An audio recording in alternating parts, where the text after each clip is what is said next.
Patna city व्यवहार न्यायालय में बम होने की अफवाह फैलने पर कोर्ट परिसर में अफरा तफरी मच गई। कोर्ट में बम होने की धमकी मिलने के बाद कोर्ट परिसर को खाली कराया गया। सुरक्षा को देखते हुए तमाम जज, वकील और कर्मचारी भी कोर्ट परिसर से बाहर आ गए। तमाम अधिकारी व्यवहार न्यायालय पहुंचकर जांच में जुट गए हैं। डॉग स्क्वाड की टीम भी बुलाई गई है। जांच हुआ लेकिन कुछ नहीं मिला। वहीं प्रशासन ने कहा कि अफवाह फैलाई गई थी। तमाम तहकीकात कर ली गई है, जांच पड़ताल भी कर लिया गया है। कहीं कोई बम या कोई आपत्तिजनक सामान बरामद नहीं हुआ है। जिसके बाद अधिवक्ता संघ के नेता ने कहा कि अफवाह फैलाई गई थी और यह न्यायालय का अपमान है और दोषियों को कड़ी से कड़ी सजा मिलनी चाहिए। 3 बार हो गया, आज तीसरा बार इस तरह की सूचना आई है और ये काफ़ी गंभीर मामला है। मैं माननीय उच्च न्यायालय और बिहार सरकार से मांग करता हूँ कि इस पर तुरंत कार्रवाई करें। आईटी सेक्शन को दुरुस्त करते हुए कि ये सूचना कहाँ से आ रही है, कहीं भेड़िया के चक्कर में कोई बड़ी घटना न घट जाए और लिटिगेंट्स और अधिवक्ता और जजेज लोग इसके शिकार बन जाएं।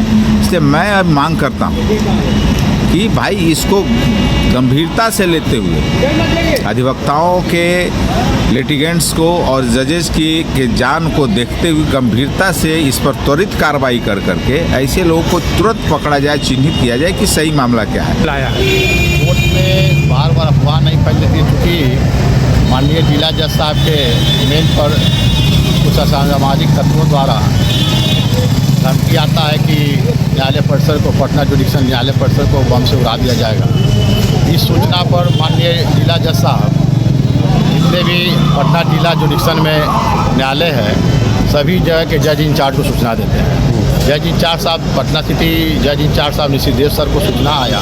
जिला जज साहब निशित देव साहब ने पटना सिटी अधिवक्ता संघ के अध्यक्ष के नाते मुझे भी सूचना दिया और हम लोगों ने भी कैंपस को खाली कर दिया सुरक्षा के दृष्टिकोण से। उसके बाद न्यायालय परिसर में जितने भी हमारे न्यायिक पदाधिकारी थे, न्यायिक पदाधिकारीगण भी अपने कक्ष को और इलाज को खाली कर दिए हैं, जितने भी कर्मचारीगण थे।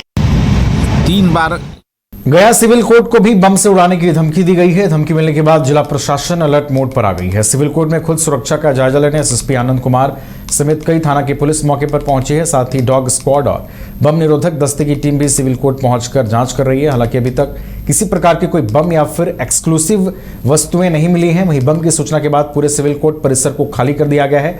सिविल कोर्ट के जज और वकीलों को कोर्ट परिसर से बाहर कर दिया गया। लोगों को बताया गया है कि आप लोग सिविल कोर्ट खाली कर दीजिए, क्योंकि यहाँ पे कुछ लोगों द्वारा भेजा गया है कि सिविल कोर्ट में बम, हम लोग सिविल कोर्ट खाली कर रहे हैं। किनके द्वारा खाली कराया जा रहा है? प्रशासन के द्वारा खाली कराया जा रहा है। बम दस्ता टीम आई है या नहीं? अभी तक हम लोगों ने अभी तक देखा नहीं। आज सुबह में जो गया जिला के माननीय प्रधान जिला एवं सत्र न्यायाधीश हैं, उनके जो ऑफिशियल ईमेल आईडी है, उस पर एक धमकी भरा ईमेल प्राप्त हुआ था, जिसमें कहा गया था कि गया का जो कोर्ट परिसर है उसमें कुछ आईडीज लगाए गए हैं जिसको ब्लास्ट करने की धमकी दी है। तो उसी परिप्रेक्ष्य में सुरक्षात्मक दृष्टिकोण से हम लोगों ने पूरे परिसर को एहतियातन जो लोग हैं उनसे खाली कराया है और पूरे परिसर के एक एक कोने की सघनतापूर्वक जांच की जा रही है। डॉग स्क्वाड की टीम है, हमारे BTDS की टीम है, इसमें काम कर रही है और देख रही है कि जो ईमेल आया था उसमें कोई सत्यता है या नहीं है। इसके साथ ही साथ जिस सोर्स से ईमेल प्राप्त हुआ है उस सोर्स पर भी जो हमारी साइबर की टीम है वो लगातार काम कर रही है। जल्दी जो ईमेल भेजने वाले हैं उनका भी पता लगा दिया जाएगा और उसके खिलाफ भी कार्रवाई की जा रही है। मेल में सर कोई टाइमिंग का भी जिक्र किया गया है कि आज ही की बात कही गई है और उसमें कोर्ट परिसर में कुछ आईडीज लगाने की बात की, उसको उड़ाने की धमकी दी गई है। तो उसके लिए जो भी कदम उठाए जाने चाहिए सारे कदम हम लोग उठाएं। वो मेल में सर फिर गया है या और भी किसी जिले का जिक्र है? जैसे कि हम लोग को तो यहाँ पे जो मेल प्राप्त हुआ उसकी जानकारी है, बाकी जिलों की जानकारी मिलेगी। किस संगठन के द्वारा भी, किसी संगठन के द्वारा? संगठन का नाम दिया गया है, श्रीलंका का जो प्रतिबंधित संगठन है LTT, उसका नाम दिया गया है। कोई तमिलनाडु से जुड़ा हुआ मामला है क्या? हाँ, उसकी भी चर्चा की गई है। उस पर जाँच चल रही है। जल्दी जो भी उसको डिटेल हम लोग को प्राप्त होगा और जिसने भेजा है उसके संबंध में जो भी जानकारी आएगी तो आप लोगों से साझा करें। हम लोग को बताया गया है कि आप लोग सिविल कोर्ट खाली कर दीजिए, क्योंकि यहाँ पे कुछ लोगों द्वारा भेजा गया है।